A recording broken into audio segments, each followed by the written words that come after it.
This I never really tell anyone, but I'll share it with you, especially because you guys are Christians and you understand the power of seeding and giving, you know, and sowing, actually. So in 2014, I went through like a really rough year, and I just felt like I needed to change. And I just felt uncomfortable at work.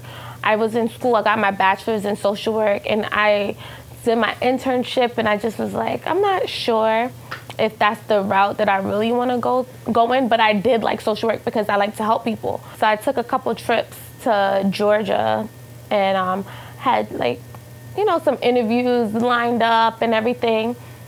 Everything denied. And every time I've been working since I was 12. I've always gotten a job. So it was like heartbreaking, flying down and taking the bus back. And I'm like, God, what is going on?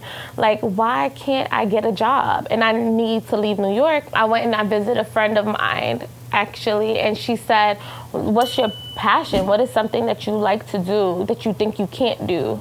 And I was just like, you know, I used to work at a juice bar, and I really liked that environment. And I was telling her, and I was like, you know, I was thinking like maybe I need to be free and like where I could speak to different people every day. Because, you know, as a social worker, I'm not going to pick my cases.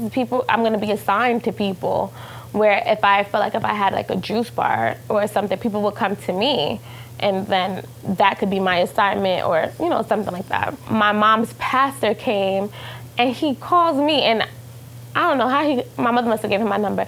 Felicia, I really want to see you in church. And I said, oh, okay, Pastor. And I said, I'm not really going to go. But of course, I told him, yes, I'm going to go. And as the night wound down, I planned what party I'm going to and everything. And I was like, you know, I don't feel like going to no party. I'm just going to go to church. And I end up going into church. And when I was sitting there, literally, I know this sounds crazy, but God was like, I heard the Spirit, or I really was like, you know what, I have to give $500 today. And you wouldn't believe that he said, somebody in here has to give me $500, to sow $500. And I couldn't believe it. And I was like, let's see if he calls me. He's like, Felicia, you have to give $500. And I took the $500 out of my savings account, and I gave that $500. And literally, I never felt so good giving money before, especially to church. Like, I felt like, whew, like a relief, like I needed to give it. All up until the point where he said he's building a church in Africa, and he need how much people now to give him $50 a month for 1 year. And I knew I needed to do it as well. I never even went back to church, but I quick paid him every month. I was like, you have quick pay, you got Chase? And I gave him that $50 every month like it was a bill. Like, it was like nothing to me, like, boom, $50.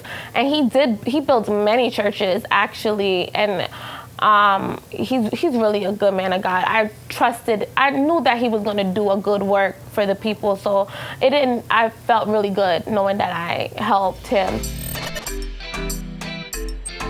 I know for a fact that seed was for my business, and I know that. Now I know that. I didn't know why I needed to do it. I just felt the overwhelming feeling to give it, but I didn't have no intentions. It's not like I said, oh God, I'm gonna give you this $500 and give me Freckles Juice, because Freckles Juice was not even on my mind. I actually was going into corrections in Georgia. That was my plan. So it wasn't even like one of those things like, oh God, I'm gonna do this, what are you gonna do? I literally just did it.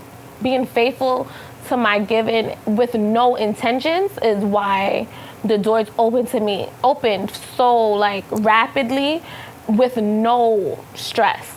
I mean, of course, business is stressful, so that's like different, but it wasn't a tuggle. It wasn't a struggle either. Like, it was like people were willing to help. My cousins were coming over bottling juices. My cousins were like, oh, I'll deliver it from you. Or people would just come and give me ideas. I had friends that would be like, oh, I can help you do this. I'll print a label for you. Oh, I know how to make a logo. Or literally, like, everything was falling into my lap. Like, I didn't have to, like, think hard, or you would think I knew about business and I wanted to be a business person all my life. The way it happened literally so fast. I went to a friend's house, Andrew, that's why we have the drink Air Drizzy, because he was doing a juice cleanse. Now, I never knew anything about juice cleanse, and he had a whole pack in his fridge, and I'm like, what is that? And he was like, it's a juice cleanse. He was like, it was on sale for the new year. I said, stop. How much was it? He told me like $200 on sale. I said, are you crazy? Do you know that I can make that juice?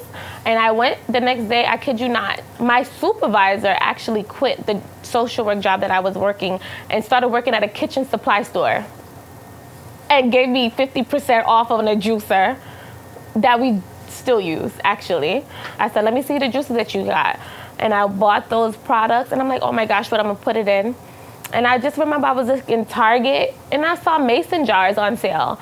And I was like, oh, this is whatever. And I just got mason jars, and I put them in the mason jars, like no thought. I didn't plan it out or anything. And I gave it to him, and it was so pretty. The colors, the beach juice with the green and the carrot. And it was green, gold, and red. Like, it was just like, oh my God, it looks so reggae. It's so cultured. And we called it the Marley cleanse right then and there. And he put it on Instagram, and I went from like having, first of all, I had a secret page because I was like, I'm not really on Instagram. That's how I even came up with the name for the juice bar, because I was undercover, people watching on Instagram as Freckles Juice, not Felicia. And that's how really I put the juice, he put it and he tagged my secret page, and I went from having like no followers to like 500 in like literally a week, and getting orders, and then driving and delivering, and quitting my job and working from home and making juices in my house. And then I did that for like 6 months. And then we found this location, which was not $10,000 a month. And that's really what changed my life.